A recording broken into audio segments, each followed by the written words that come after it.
ela foi editar um episódio e ela ficou pé da vida com a gente, porque aparentemente durante o episódio a gente não estava respondendo da forma como ela queria. E daí ela simplesmente não editou o episódio. Não, a gente não tem esse episódio até hoje. Esse episódio se perdeu. Nossa, eu não lembrava disso, é Era um verdade. episódio dela e o episódio se perdeu. Até hoje a gente não tem esse episódio.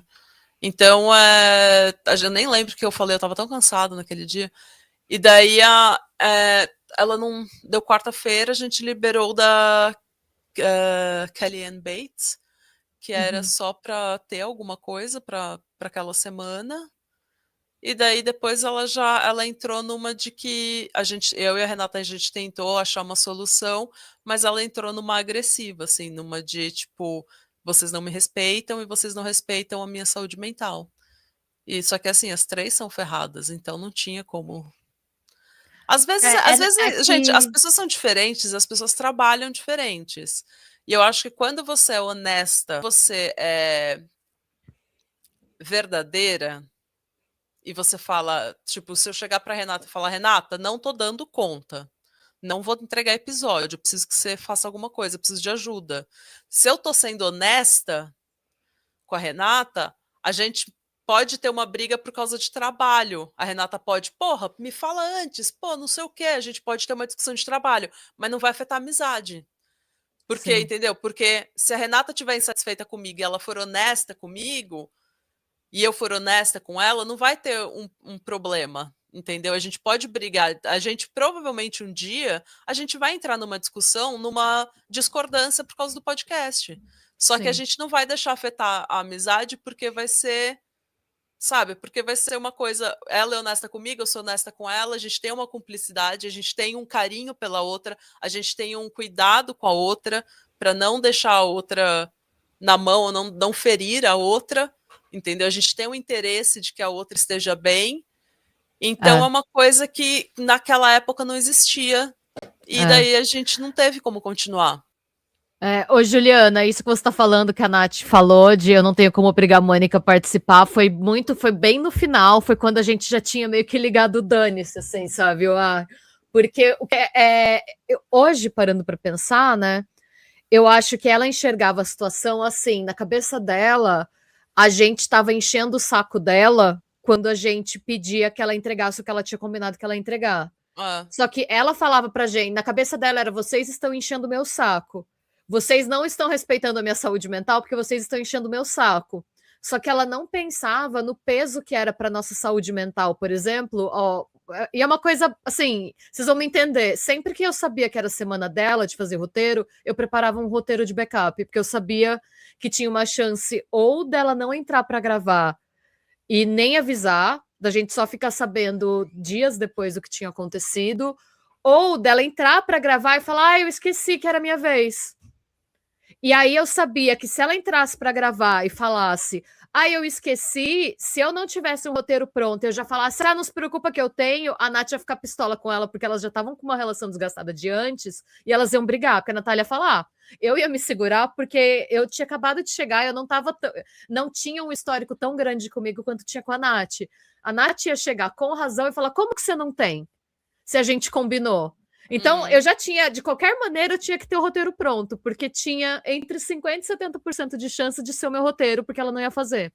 Então, ah. assim, eu entendo que é um saco você ter alguém te cobrando, mas também é um saco a gente ser colocada na posição de sempre que é a vez dela tem que ter algum roteiro de backup, porque no fim, o certo era cada uma fazer uma semana um roteiro, uma no Ah. mês ia fazer dois, mas ia acabar meio que, como você tá Se sempre alternando. igualando. Até porque tem para apoiador também, então a gente podia ir Sim, e alternando. vídeo. Ah. Mas eu acho que É, desgasta, porque desgasta. a questão é que eu e a Renata, a gente fica animada quando a gente faz alguma coisa criativa. Por mais que seja muito cansativo a gente fazer o podcast, a gente meio que se anima para fazer porque a gente Ah, gosta. E eu acho que a Mônica simplesmente viu que ela não gostava muito. Então não estava pode ser, muito pode ser. interessada. De repente, entendeu? E ela ficou com aquilo e ela não, não soube expressar. Eu quero deixar bem claro, eu era amiga da Mônica porque a gente se conheceu no trabalho. Então eu era amiga da Mônica antes do podcast, a gente começou o podcast juntas. E daí a gente teve uma amizade muito legal, mas como eu falei, às vezes eu sentia que não existia uma amizade recíproca. Então eu é, ser sincera, falar o que eu estava sentindo, e ela simplesmente cortou. Ela falou: não quero mais falar com você. Foi. E daí eu falei: beleza, eu não posso obrigar as pessoas a serem minhas amigas, né? Eu só posso ser o que eu sou e as pessoas vão. E ela falou: não quero mais ser sua amiga, assim, eu não quero. Eu falei: você quer conversar? Você quer não sei o que? Ela falou: não. Eu falei: tá bom. E daí foi isso. E daí depois eu percebi que aquilo me trouxe um alívio muito grande, porque já era uma relação que estava muito desgastada, então estava pesado para ela e estava pesado para mim também. E eu quero deixar bem claro, gente, que a Mônica não é uma pessoa ruim. Ela não é uma Não pessoa tem ruim uma. de forma nenhuma. Ela é uma pessoa boa, ela tem um coração bom e ela é uma pessoa legal. Ela é uma pessoa divertida. Mas assim, a gente é muito diferente. E trabalhar junto trouxe talvez o pior da amizade pra superfície, entendeu? Ela só não Ai, tava na é. mesma vibe, é isso mesmo. E tanto no podcast quanto na amizade. Eu tenho uma vibe de amizade e ela não tava mais curtindo. E tá tudo bem, É a gente. mesma coisa. Eu acho que quem mora em república, quem já morou em república, quem teve essa fase teve que morar, ou nem em república necessariamente, se você mora com outras pessoas, né, você divide apartamento, tem gente com quem você se dá muito bem, mas com quem você não consegue dividir apartamento, não dá certo, vocês É, tretam. Se você sabe, ou você tem amigos, vocês devem ter um amigo que você fala, eu amo essa pessoa de paixão, eu nunca conseguiria dividir um apartamento, eu nunca conseguiria trabalhar com ela. Eu acho que é um caso assim. Eu acho que, na real, ela não estava tão afim de dedicar tanto tempo para ah, fazer isso e ela meio que não soube como falar de uma maneira tipo, gente, ó, não tô mais na vibe, me não tire. Como a achei gente legal. pode. Ah.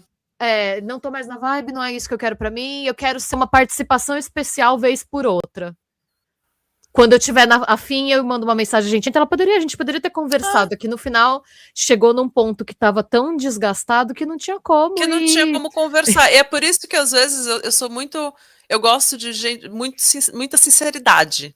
Mesmo em relacionamento amoroso, relacionamento de amizade, relacionamento de trabalho, eu acho que você tem que falar o que você está sentindo. Porque se você ficar com aquilo corroendo dentro de você por meses, o relacionamento vai desgastando. Então fala, porque às vezes a verdade dói.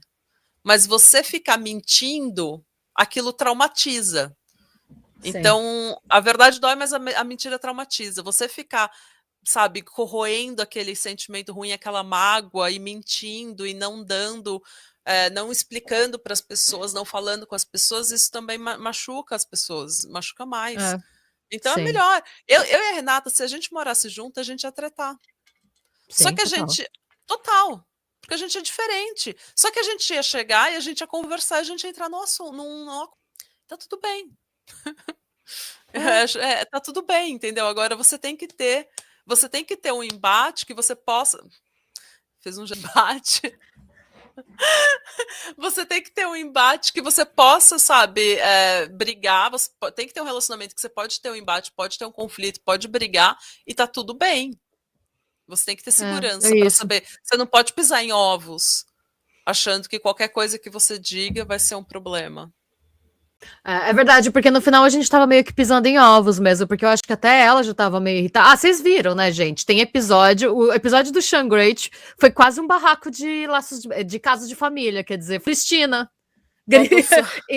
entrando no meio A pra psicóloga lá, como separar. que é o nome da psicóloga, da doutora Anahi?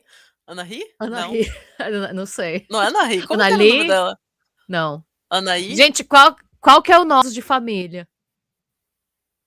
Hum, Hum, eu acho que é a hum, doutora Anahi. eu acho que sim. Só faltou ela aparecer, uma colega. Ah, É gente, porque a gente começou. Ai, meu Deus, ganhamos um superchat. Ai, Maria, obrigada. Maria Franco. Ai, obrigada, Maria. Ah, tá vendo? É a Anahi. doutora Anahi, tá vendo? Ah, então. Doutora A gente. Anahi. Gente, faltou só a doutora Anahi, porque a gente já começou o episódio.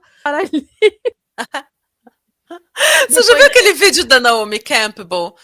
Da Campbell, que ela fala assim: eu não queria estar aqui, eu fui forçada a estar aqui. Tem Foi um essa jogador. Gente, eu não sei se ele é da NFL ou da NBA, tá? Porque é meu marido que gosta de esportes. Eu só sei desse cara por conta do memes de esportes do meu marido. É um cara que sempre que ele vai dar entrevista, qualquer pergunta que fazem pra ele, ele responde: eu só estou aqui pra não tomar a multa do meu contrato que diz que eu tenho que estar nas entrevistas. Ele só responde isso. Ele fala: eu só estou aqui. Qualquer coisa que pergunta, o que você acha do seu desempenho? Eu só estou aqui pra